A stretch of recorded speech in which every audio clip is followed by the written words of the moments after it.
the question of the utility of the language. It's a really good question. It's a dying language. It's a language that's not used on an everyday basis.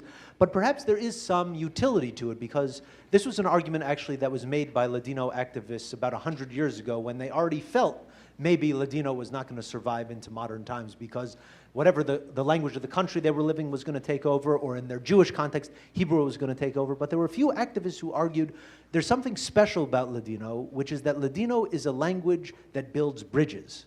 It's a language that is based in Spanish and other Iberian dialects, but that also has a Jewish and a Hebrew component that grew up and flourished in an Islamic context in the Muslim world of the Ottoman Empire, and incorporated vocabulary from Turkish and from Greek and from Arabic. And then in modern times, it also brought in vocabulary and elements from French and from Italian, and in the American context, English.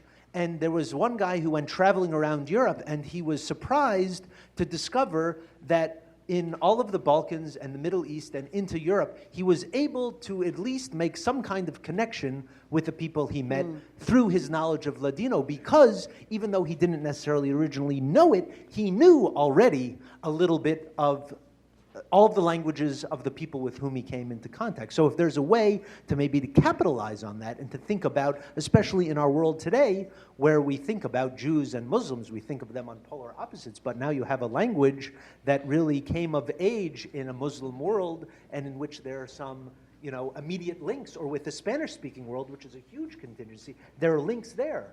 And maybe that's a place or a realm for exploration and discovery, and an opportunity to reclaim the language to some extent.